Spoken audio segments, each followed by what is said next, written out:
Meus caros amigos, caríssimas amigas, deixa eu me ajustar a câmera aqui. Tenhamos todos uma excelente noite. Eu rogo a Deus, o Pai de amor e de bondade, eu rogo a Jesus, o amigo de todas as horas, possam abençoar a cada um de nós e nos envolver em vibrações de saúde, de alegria e, sobretudo, de muita paz. É sempre uma satisfação retornar a Rio das Ostras. Eu sou anunciado como de Niterói, mas sou nascido em Itapiruna, ou seja, um tanto quanto perto aqui de Rio das Ostras.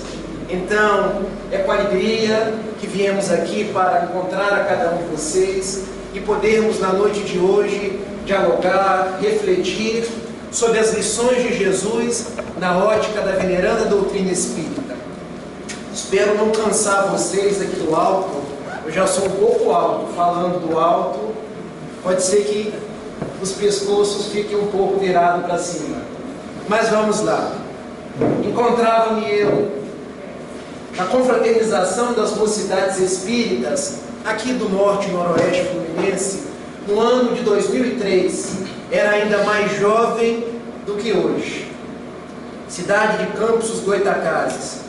Quando um cantor espírita, em uma de suas canções, esse cantor deve ser conhecido aqui, o nosso querido Evaldo Júnior, de tantas canções, de tantas músicas, em uma de suas composições, ele disse mais ou menos assim: ser feliz é questão de opção. E eu confesso, lá com meus 22, 23 anos, e daí você já consegue mensurar a minha idade, eu fiquei pensando, ora bolas, como assim ser feliz é questão de opção? Eu via tanta tragédia no mundo e hoje não é diferente. Via tanta desagregação nas vidas pessoais, tanta desagregação nas famílias, e como ser feliz poderia ser questão de opção. Talvez o que faltasse para mim era vivenciar um pouco mais da doutrina espírita e refletir sobre como eu andava olhando para as coisas, refletindo em cada fato da existência. Então, que nós na noite de hoje possamos conversar sobre como ser feliz na vida de cada um de nós, será sempre uma questão de opção. E para iniciarmos a nossa conversa, uma história de uma autora norte-americana chamada Ruth Stone, que é um livro, sua autobiografia. Ela contou uma história de quando era muito pequena e morava numa grande casa, uma cidade dos Estados Unidos, ela e mais seus 2 irmãos. Era um dia triste quando a cachorra da família veio a morrer. Imagine, nos dias de hoje, com a afeição que nós devotamos aos nossos cãezinhos, aos nossos gatos, aos nossos pets, animais de estimação, como é triste para uma criança, para um jovem e para aqueles que são jovens há mais tempo, a morte do animal de estimação. Era uma grande casa e Ruth Stone, debruçada numa janela, estava a olhar os seus 2 irmãos chorando incessantemente pela morte da cachorra.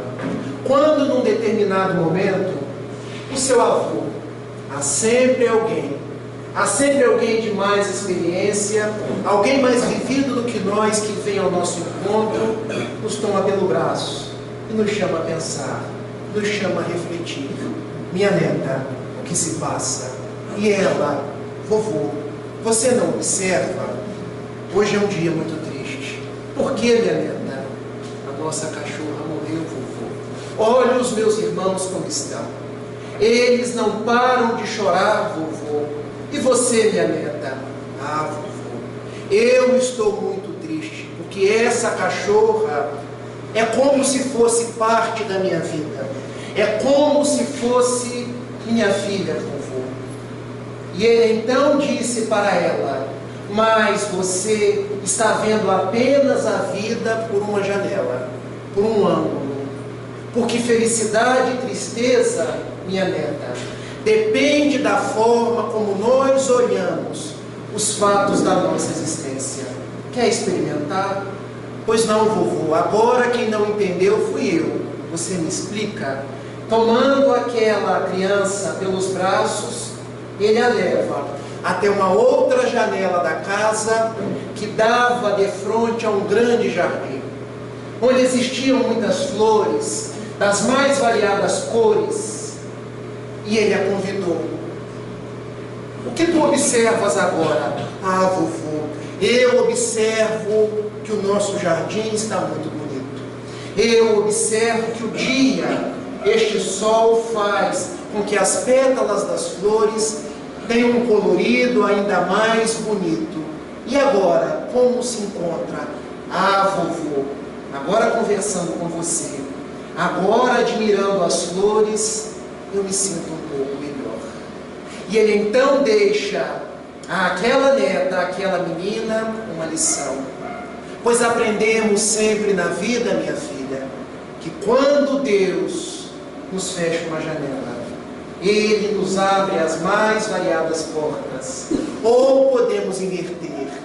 Quando Deus nos fecha uma porta, Ele deixa abertas as mais variadas janelas. E a felicidade depende sempre de qual janela pararemos para deter a nossa atenção. Se tu ficasse olhando pela janela da tristeza, da morte da cachorra, é bem possível que você iria chorar o dia inteiro, que você iria se angustiar, poderia até fazer uma crise de ansiedade. Mas quando eu comecei a conversar com você e te convidei a olhar por essa outra janela, ela já estava aqui, as flores aqui já encontravam, você fez uma curva e começou a ter um outro estado de espírito. Ser feliz, minha neta, é questão de opção. Não foi por outra razão que o Senhor de nossas vidas, Jesus de Nazaré, quando enunciou o sermão da montanha, ele assim disse: vossos olhos são como janelas incrustadas na vossa alma, são espelhos com os quais olham o mundo. Quando os vossos olhos forem bons, todo o teu corpo terá luz, toda a tua vida será repleta de energia. Então a felicidade é questão de olhar, é questão de ponto de vista. Dizia o avô à sua neta: mas minha filha, ser feliz é ainda a forma como nós nos dispomos a repartir o que temos de bom com aqueles que estão sofrendo, a repartir o tanto da nossa felicidade com aqueles que não conseguem ser felizes como nós. Ah, vovô, eu agora tornei a não entender o que os seus irmãos estão fazendo agora. Eles não saem do lado da cachorra. Pois vai lá. Vá lá e diga para eles que a cachorrinha morreu, mas que esse é um dia da nossa vida. Que o princípio inteligente que existe na cachorra, ele continua o seu progresso em vias de melhorar, em vias de progredir. Vá lá e retire eles dessa janela da tristeza, dessa janela da ansiedade, e traga eles junto com você para brincar no meio das flores, para entretecer novas atividades. Porque ser feliz é questão de opção, é questão da forma como olhamos os fatos da existência, mas é questão igualmente de como nos dispomos a ajudar os outros, de como nos dispomos a retirar aqueles que conhecemos ou não conhecemos dos quadros tristes da existência. Nós mais somos felizes na nossa existência quando conseguimos tirar aqueles que sofrem dos seus quadros de agonia. Não foi por outra razão que um filósofo alemão de nome Gottfried Leibniz disse que a verdadeira felicidade é sentir a felicidade do outro como sendo a própria felicidade. Daí então, meus amigos do Grupo Espírita, do Centro Espírita Suave Caminho, ser feliz está nas nossas mãos. Ser feliz é questão de opção. E ser feliz faz parte daquele movimento que eu faço por tornar o mundo mais belo, mais colorido, por tornar a vida das pessoas melhores, mais alegres. Este ano, eu tive a grata satisfação de fazer uma viagem até a Alemanha. E na Alemanha eu pude visitar a cidade de Bonn. Talvez a cidade de Bonn para vocês recorde a antiga capital da Alemanha Ocidental. Mas um grande músico da humanidade nasceu em Bonn. Alguém aqui sabe quem é? A quem me refiro? Ludwig van Beethoven. E Beethoven traz marcado em sua existência a personalidade daquele que optou por ser feliz, daquele que optou por vencer as dificuldades e as mazelas íntimas. Quando falo de Beethoven, muitos sabem, era um músico, era um instrumentista, era uma alma inigualável. Quando pensamos em termos de espírito, era alguém que estava à frente do seu tempo. Há comunicações de Ludwig van Beethoven na Revista Espírita, dando mostras do adiantamento do seu espírito. Mas o que eu queria deixar registrado na noite de hoje é que, com 28 anos de idade, Ludwig van Beethoven começou a perder a audição. Imagine, um músico, um instrumentista perdendo a audição. E eu imagino a vida de cada um de nós. Eu hoje trabalho no Banco do Brasil. Sou advogado do Banco do Brasil. E vocês podem pensar, advogado, mas tento exercer a minha profissão da forma mais ética possível. Imaginem se eu perdesse a minha capacidade de escrever, não pudesse mais escrever as minhas petições, não pudesse mais digitar as minhas petições. Imaginem um professor que não pudesse mais movimentar os seus braços, ou um dentista manejar o seu instrumento, um médico o seu bisturi. Tal agonia foi aquela de Beethoven que, aos 28 anos de idade, começou a perder a audição. E na vida da grande maioria das pessoas, isso seria a tragédia completa. Seria um motivo de muita infelicidade, um motivo de muita tristeza. E o que vocês acham que aconteceu? Como foi na vida de Beethoven? Mesmo sem escutar, mesmo sem registrar as notas musicais, os acordes que ele compunha, ele continuou a sua carreira, ele continuou compondo, ele continuou regendo as suas orquestras. Um de seus biógrafos teve a oportunidade de ir até ele e indagar: o que te deu forças para seguir em frente? Como você continuou a compor e a reger se você sequer escutava? E ele respondeu: eu tinha duas opções. E eu deveria escolher entre essas duas opções. Eu poderia desistir da vida, enfiar-me numa depressão, numa ansiedade, desistir do mundo e até me matar. Ou eu poderia continuar vivendo, continuar contribuindo com a minha música, com a minha composição para tornar o mundo mais belo. Eu poderia continuar escutando as minhas composições com a acústica da minha alma, porque eu não tinha os ouvidos físicos, mas eu podia escutar com o espírito imortal que eu tinha. E eu fiz a segunda opção. Eu decidi escolher viver, compor, reger e ser feliz. Ser feliz é questão de opção.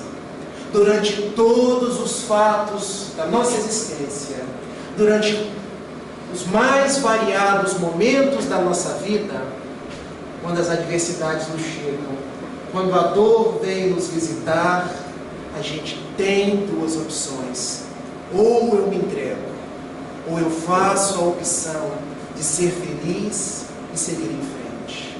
Eu faço a opção de ver naquela ocorrência, naquela adversidade, apenas um pequeno acidente no caminho, que não vai me derrubar, e sigo adiante com fé em Deus. E foi isso que Beethoven fez. E vocês não sabem que a 9ª Sinfonia de Beethoven, talvez a sua mais bela sinfonia, a chamada Sinfonia Coral, foi composta quando ele já estava completamente surdo. E ele regeu essa 9ª Sinfonia, que tem um nome muito sugestivo, porque ele musicou o poema de Friedrich Schiller, um poeta alemão chamado Ode à Alegria. Imagine, um compositor surdo musicando uma sinfonia chamada Ode à Alegria. E quando ele está em plena ópera de Viena regendo, ele não escutava absolutamente nada. Ele olha para trás, todo o palco está de pé, batendo palmas. E como ele sentiu tudo aquilo? Vibrações na sua alma. Temos então a opção de ser feliz. Mas Beethoven foi igualmente feliz, fazendo os outros felizes.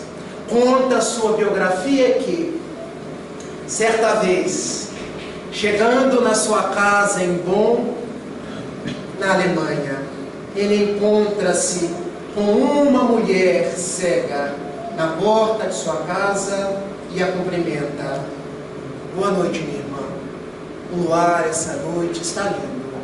E ela responde: para mim, nunca será boa noite. Você não vê que eu não consigo enxergar? Você não vê que Deus me impediu de ver até mesmo o Senhor? Ou o brilho das estrelas? Olha a forma de enxergar a vida. E pensemos se nós, diante dos fatos da nossa existência, não nos portamos da mesma forma. E Beethoven, mais o luar está lindo. E eu posso te ajudar a ter uma visão diferente sobre a existência. Como isso? Porque Deus fez isso comigo, me fazendo cega. E ele então toma aquela moça pelo braço, sobe ao sótão da casa onde morava, e do sótão compõe uma de suas outras mais bonitas sinfonias, chamada Sonata ao Luar, que junto com a 9ª Sinfonia talvez seja das duas mais belas de Beethoven. E quando ele termina a Sonata ao Luar, a mulher estava chorando. E agora ela responde: a noite mais bela que eu já presenciei. Eu nunca vi a lua nem as estrelas, mas através de cada acorde da sua sinfonia, eu a enxerguei como se estivessem ao meu lado. Eu enxerguei um céu coruscado de brilho e de estrelas. Era como se Beethoven dissesse para ela: ser feliz é questão de opção. É questão de deixar a tristeza, as críticas, as reclamações, o reme-reme das nossas questões cotidianas, para se defrontar sobre tudo de bom que temos na nossa existência. E Beethoven então mostrou que ele sabia ver o lado bom da existência, mas ele igualmente sabia ajudar os que se encontravam tristes. Então, meus amigos, está nas nossas mãos. ser feliz vendo os fatos bons da existência. Há pessoas que, quando adoecem, dizem assim: eu adoeci, porque Deus fez isso comigo, e agora o que será de mim? Às vezes é um simples resfriado, às vezes é uma coisa sem mais importância, às vezes o mínimo problema, a gente começa a praguejar, a falar contra os céus. A outros: eu adoeci, porque doença não dá no pau, porque todos adoecem, porque eu tenho um corpo que se oxida, que envelhece, e é possível de adoecer, mas a doença não será mais forte que eu. Questão de opção. Eu posso ser feliz, e posso igualmente ser feliz deixando o meu ego, a minha posição, e indo ajudar aqueles mais necessitados do que eu. Está nas nossas mãos. Às vezes, nos nossos próprios relacionamentos. E como temos questões, problemas de relacionamento nos dias de hoje, é porque ainda não vemos o lado bom do nosso companheiro, o lado bom de estar unido a alguém, de estar experimentando uma fase a dois, que nos permite entretecer coisas positivas, a crescer, a amadurecer nesses dias tumultuados de hoje. Eu me lembro, por exemplo, de uma palestra do nosso amigo, do nosso mestre, José Raul Teixeira, lá na nossa casa em Niterói, a Sociedade Espírita Fraternidade, onde ele, ao terminar a palestra, recebeu ao final 2 meninos, deviam ter mais de 90 anos. Só de casados tinham mais de 70 anos de casados. Eu não sei quais bodas são, mas eu sei que é muito tempo. E eu sei que para chegar a 70 anos de casado, tem que ter exercitado muito olhar. E tem que ter exercitado muito essa curva de um em direção às necessidades do outro. O companheirismo, a tolerância, o respeito. E os 2 meninos foram conversar com Raul ao final da palestra. E a pergunta que não queria calar: por que nós somos curiosos? Nós queremos saber qual é o segredo, o que se passa, qual é o milagre. E Raul perguntou, depois das saudações atuais: me digam, qual o segredo de vocês estarem 70 anos juntos? Quem vocês acham que respondeu? Foi ele ou foi ela? Foi ela. Porque nessas horas são sempre as mulheres que respondem, porque os homens têm juízo. Na minha casa, por exemplo, eu sempre dou a última palavra. Sim, senhora. Tá tudo bem, meu amor? E aí eu sei que as coisas estão indo pelo bom termo, pelo bom caminho. E ela então disse a Raul: o segredo, meu amigo, da felicidade no nosso casamento é o seguinte: eu sempre imaginei durante a nossa convivência uma grande balança com 2 pratos. E num prato eu iria colocando tudo aquilo de ruim que possa ou pode ter acontecido. E não pense você que não teve vezes que eu quis pegar esse velho pelos burburinhos, que eu quis dar uma sova nele, que ele não me encheu os pacovás, não me deixou enfurecida. Mas no outro prato, Raul, eu colocava as coisas boas. E aí eu pensava: eu estou com ele há 70 anos. Ele tem sido um bom companheiro, Quando eu fico doente, lá do jeitão dele, Ele que está comigo. É Ele quem segura a minha mão.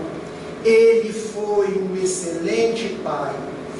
Ele tem sido uma pessoa responsável, um bom trabalhador, uma pessoa ética e que tem pautado a sua vida pelos ensinamentos do Cristo.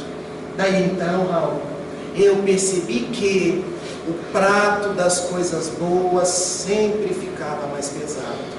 E eu preferia olhar o lado das coisas boas. Eu preferia sempre lembrar das coisas positivas. Os anos foram passando e nós estamos juntos há 70 anos. E Raul então resolveu perguntar àquele senhor: e o que você me diz, meu amigo? Ela já disse tudo. Eu assino embaixo. Porque ser feliz, Raul agora emendou, é questão da gente sempre olhar e lembrar das coisas boas, dos momentos felizes que nos aconteceram. Pois muito bem, meus amigos, ser feliz é questão então de ver, saber enxergar. Há pessoas que olham para um copo de água como esse e dizem assim: é um copo de água que não está cheio.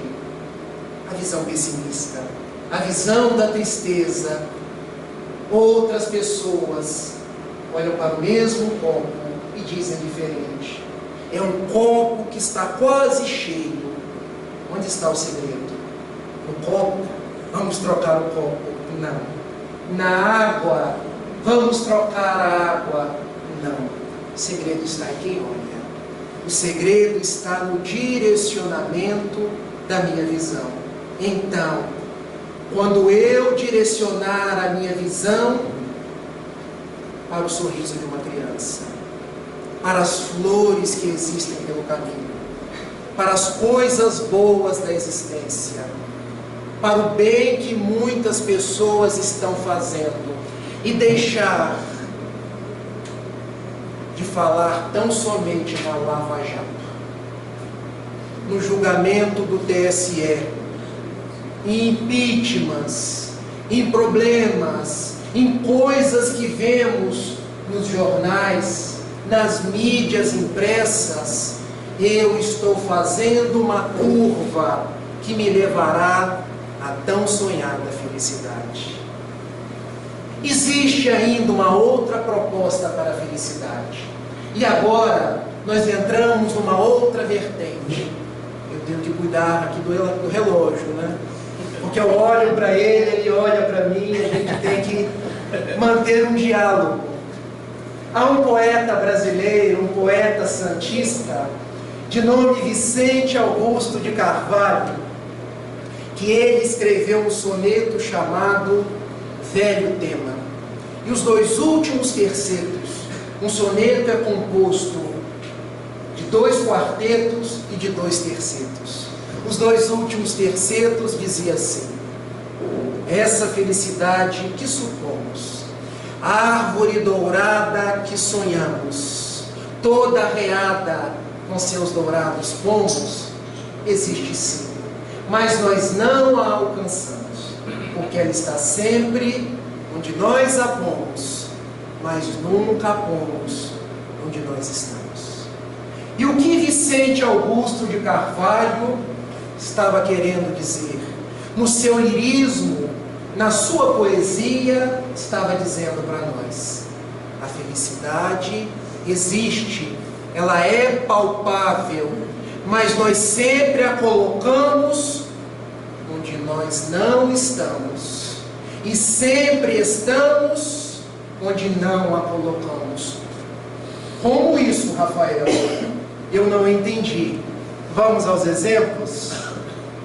É que nós sempre colocamos a nossa felicidade em coisas, em pessoas, ou em eventos futuros ou passados, mas nunca colocamos no lugar onde ela sempre esteve, dentro de nós mesmos.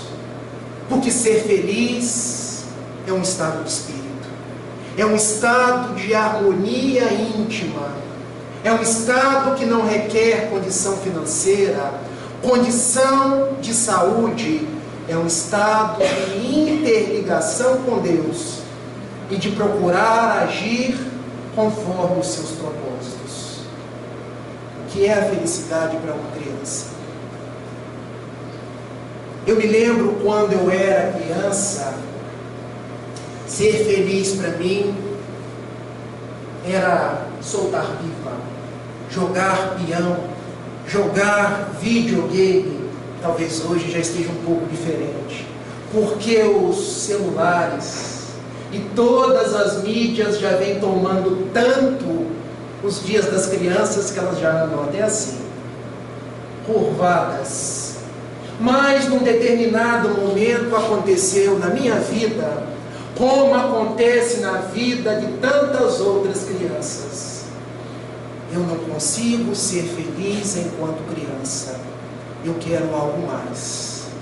Nós sempre queremos algo mais. E passamos a projetar a nossa felicidade. Quando eu tiver 18 anos, lembre-se, não era assim. Eu vou ter a chave de casa. Eu vou sair para a praia lá em Rio das Ostras, sem dar satisfação para minha mãe ou para o meu pai, da hora que eu estou saindo ou da hora que eu estou chegando, porque eu vou ser de maior. E a gente falava errado, né? Porque não é de maior, é maior. Eu vou ter a chave do carro, as famílias que têm carro. Eu vou poder dirigir com 18 anos, votar aos 16, e a criança que poderia ter sido feliz na época mais bacana da sua existência, curtindo os desenhos, as brincadeiras, a época em que não tinha que se preocupar com o trabalho, com as responsabilidades, ela começa a projetar. Quando eu for adulto, eu serei feliz.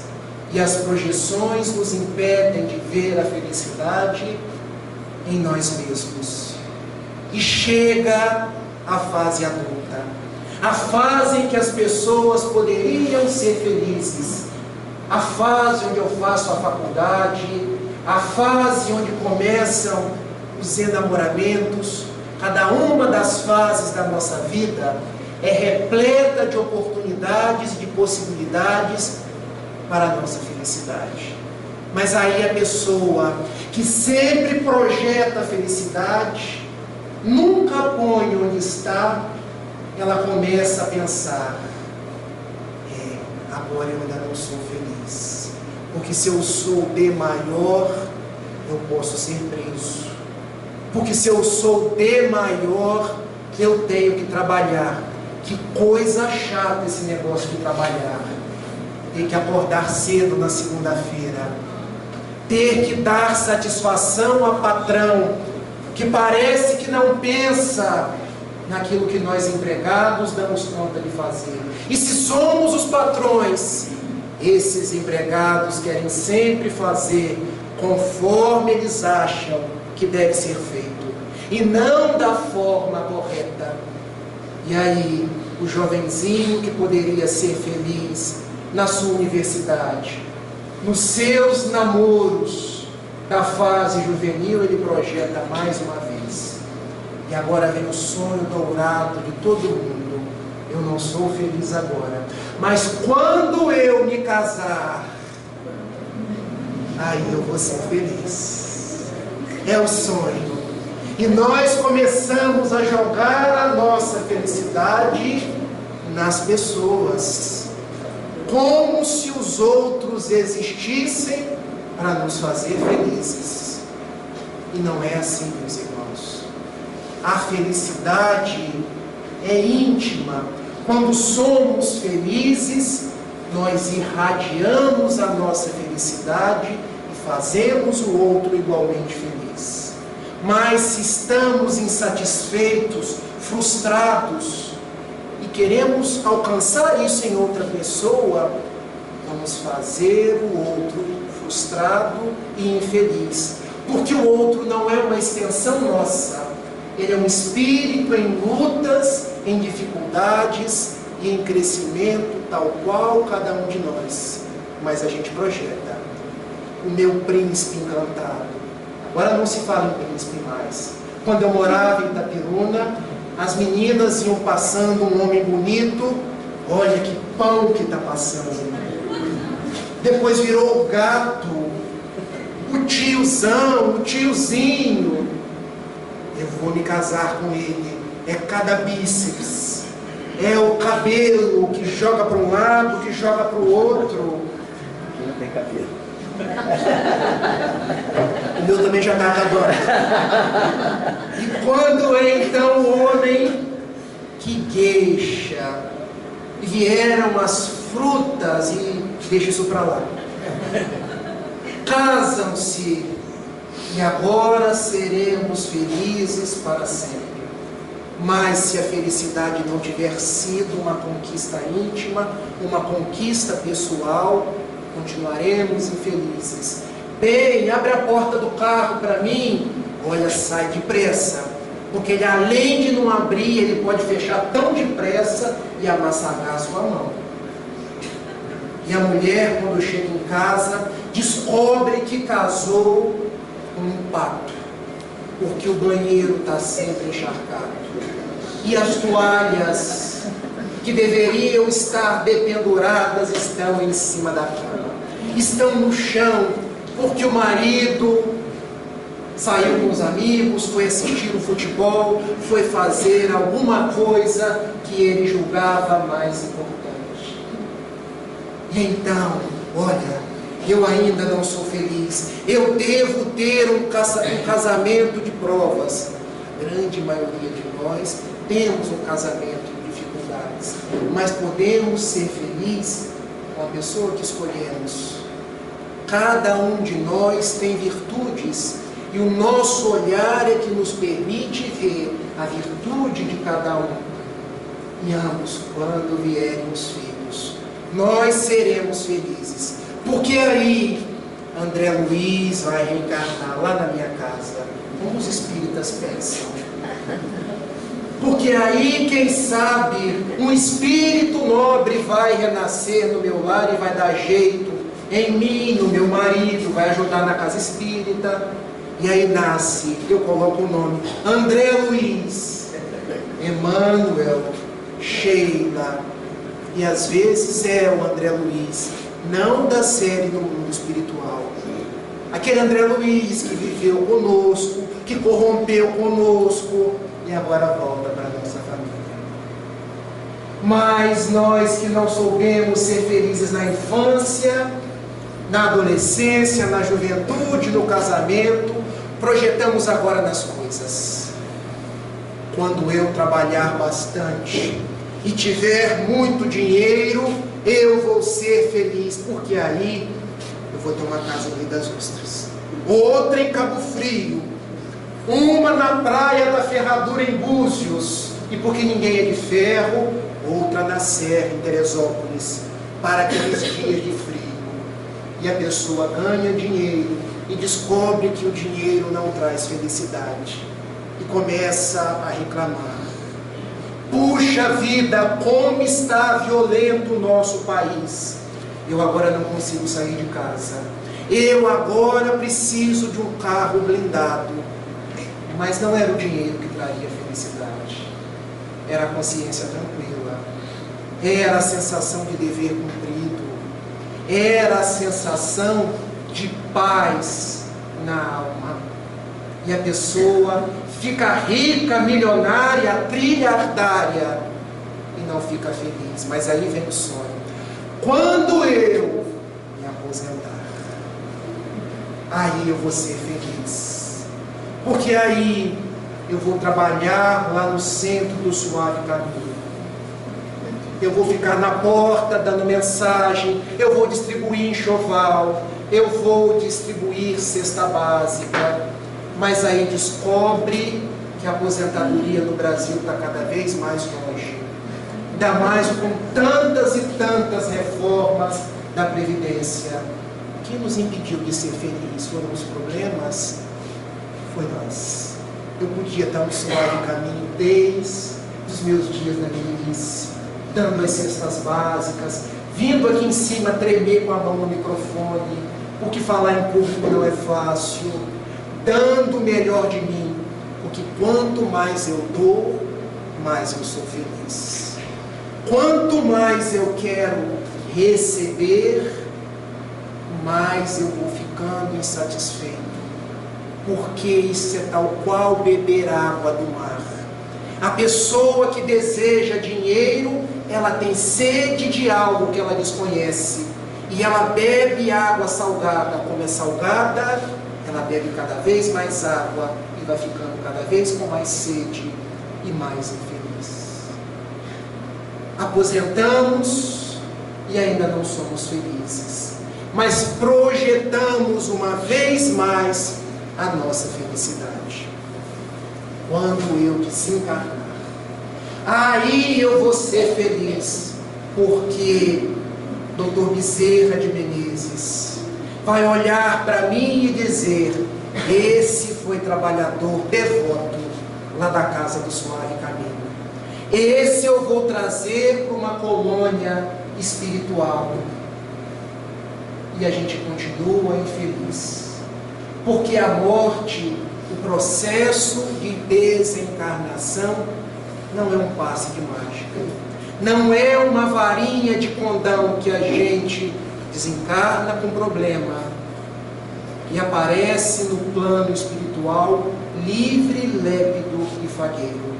Nós continuamos a ser o que somos e trazemos na intimidade. Qual então o melhor momento para ser feliz? Hoje e agora. Eu caminhava o meu olhar pelo Facebook e vi uma frase que eu nunca me esquecerei.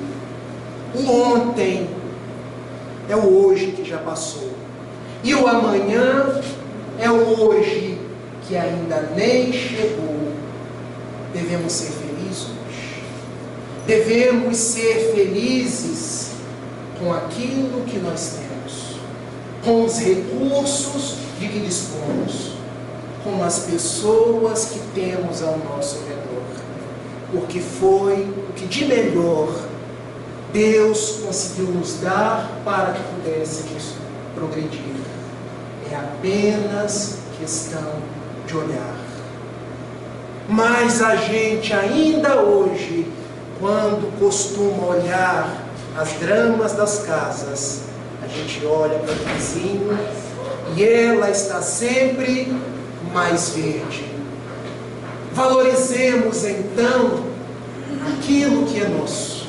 Valorizemos então quem nós somos. Se o cabelo já nos falta, usemos minoxidil, usemos finasterida. E se ainda assim ele não nasce, pensemos na letra da música. É dos carecas que elas gostam mais. Fica fácil ser feliz dessa forma. Fica fácil ser feliz com aquilo que eu tenho, com os recursos que eu disponho. E aí eu me lembro de Vicente Augusto de Carvalho. Essa felicidade que dispomos, a árvore dourada que sonhamos, toda arreada, com dourados pomos, existe sim, mas nós não a alcançamos, porque está sempre onde nós a pomos, mas nunca a pomos onde nós estamos. Que possamos pôr essa felicidade em nós, não nas coisas, não no futuro, não no passado. Eu tenho uma avó que sempre diz assim: quando eu era pequena lá, quase em Barbacena, mas não é Barbacena, é no Barro Branco, uma roça perto de Itapiruna, as coisas eram bem melhores. Eu falo assim: vó, não era não, você botava carvão no ferro para passar a roupa. Vó, você tinha que cozinhar, acordava cedo para poder tirar lenha para botar no fogão. É que você vive no passado, vó. Hoje tem tantas coisas. Ah, meu filho, mas essa questão de computador, o mundo é outro, minha avó, e a gente pode ir se atualizando. E vocês poderiam me perguntar: Rafael, você veio falar da conquista da felicidade, não tem um segredo, não? Não tem aí uma receita de bolo? Porque nós gostamos de receitas, não é verdade? Não existe uma forma, existem formas, mas os bons espíritos deixaram formas para a gente. E eu gosto sempre de andar com o livro dos espíritos a tiracolo, porque ele é o repositório para as mais variadas respostas que eu preciso. E para a gente partir para a nossa parte final, porque o relógio já está me expulsando, eu gostaria de trabalhar duas questões com vocês. Vamos lá? A primeira questão é a questão 920. Pode deixar que sem o púlpito nós vamos conseguir. O homem pode gozar de completa felicidade na terra? Questão 920. Olha o que Kardec perguntou aos bons espíritos. Mas a beleza está na resposta. Não, porque a vida lhe foi dada como prova ou expiação. E muitas pessoas param na primeira frase. Nós temos essa dificuldade. Quando lemos o não, tá vendo, eu não te disse? E a gente poderia dizer: espere eu molhar o bico, porque o mais bonito vem depois. Depende dele, porém, amenizar os seus males e ser tão feliz quanto possível na terra. Depende de quem? Dele. Esse dele é o outro, esse dele sou eu. Depende de mim, depende de cada um de nós. Não depende da minha esposa, não depende do meu pai, depende de mim suavizar os próprios males e ser tão feliz quanto possível na terra. Olha a proposta espírita. Não é à toa que deixamos o futebol, que deixamos o Faustão, estamos aqui hoje, na verdade, porque a proposta espírita, ela é enriquecedora e traz um norte diferente à vida de cada um de nós, mas a receita, guardem o número da questão, para quando chegar em casa poder consultar. Vem na questão 922. A felicidade terrestre é relativa à posição de cada um. O que basta para a felicidade de um constitui a desgraça de outro. Haverá, contudo, algum critério de felicidade para todos os homens? É como se Kardec indagasse: existe receita para a felicidade? E os bons espíritos respondem: para a vida material, posse do necessário. E aqui eu tenho que parar um pouquinho. O que é posse do necessário? É um conceito para moldar na vida de cada um de nós. Se indagássemos a Chico Xavier, o médium mineiro, o que era necessário para ele, por exemplo: Chico, quantos pares de sapato você precisa? E ele responderia: um par, meu filho, porque eu só tenho 2 pés. Quer dizer que todos nós devemos ter um par de sapato? Não. Quer dizer que cada um de nós devemos lidar com a matéria sem nos escravizar à matéria, sabendo que nós somos espíritos imortais, que viemos para esse mundo sem nada, e sairemos deste mundo sem levar nada, a não ser as nossas conquistas morais e as afeições que tivermos granjeados. A proposta, então, é saber que essa busca desenfreada pelas coisas do mundo, elas podem nos entristecer. porque elas nos tiram o real objetivo da existência, que é o de progredir, que é o de nos tornar uma pessoa melhor, que é o de fazer o bem aos nossos semelhantes. Reparem muitas pessoas quando perdem os seus haveres no banco, quando vêm as crises econômicas, muitas se matam, muitas ficam doentes, porque ainda não pararam para pensar que a matéria é transitória e que nós somos imortais. Nós temos a matéria para as nossas obrigações, os nossos afazeres no mundo, mas não devemos nos agrilhoar na matéria para que consigamos alcançar a tão anelada felicidade. Primeira proposta. Segunda proposta para a felicidade. Para a vida moral, consciência tranquila. O que seria consciência tranquila? Consciência tranquila, como eu aprendi com os meus avós lá em Itaperuna, é você conseguir deitar a cabeça no travesseiro de noite e dormir. É você ter a consciência de que podemos ainda não estar no melhor que poderíamos estar, mas estamos nos esforçando por fazer a nossa parte. É ter a compreensão de que ainda caímos, mas a misericórdia de Deus nos levanta. É ter a compreensão que hoje, parem para refletir, pensem em cada um de vocês há 10 anos atrás, há 20 anos atrás, e vão ter a consciência de que hoje já estão melhores. Quanto mais a gente se esforça por progredir, por amar, por servir, mais feliz a gente vai ficando. Consciência tranquila, então, é aquele esforço diário por ser uma pessoa mais fraterna, uma pessoa mais amorosa, uma pessoa que estabelece uma curva de ternura para com o mundo, para com as pessoas. Existe um poeta russo, Fyodor Dostoiévski, que diz que a beleza salvará o mundo.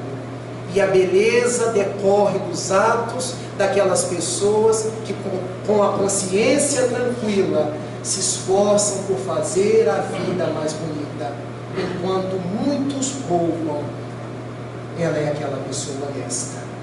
Enquanto muitos gritam, ela é aquela pessoa que se esforça por falar serenamente, falar equilibradamente. Enquanto muitos corrompem, ela é aquela que se esforça por viver dignamente. E outros tantos poderiam dizer: ah, mas está todo mundo fazendo, só eu não vou fazer. O meu compromisso é com Jesus. O meu compromisso é com o Cristo. Todos podem estar fazendo. Todos estão sem consciência tranquila, sem paz no coração. Eu, quando opto por seguir Jesus, eu alcanço a felicidade jamais antes alcançada.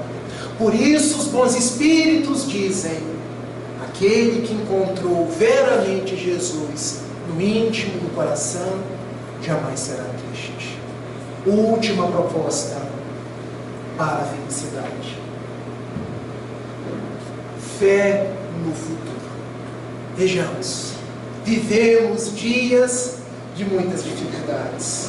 Vivemos dias onde desconfiamos do nosso país, do nosso mundo, ante tantos problemas, dores e dificuldades. Vêm os bons espíritos e dizem para cada um de nós que receita para a felicidade é ter fé. Fé que as coisas vão melhorar. Fé que não cai uma folha de uma árvore sem que seja da vontade de Deus. Fé que tudo que está acontecendo no nosso país, os desmandos, os crimes, a corrupção, é apenas um estágio temporário para que nós possamos chegar a um estado melhor. Ter fé é ter esperança. E ter esperança, um professor brasileiro de Pernambuco, radicado em São Paulo, chamado Paulo Freire, ele nos propõe que ter esperança não é do verbo esperar. Eu vou sentar aqui e vou esperar as coisas melhorarem. Ter esperança é do verbo esperançar. É aquele que faz todo o esforço, é aquele que é aguerrido, é aquele que quando cai, levanta, sacode a poeira e dá a volta por cima. Então, segredo para a felicidade: posse do necessário, consciência tranquila e fé no futuro.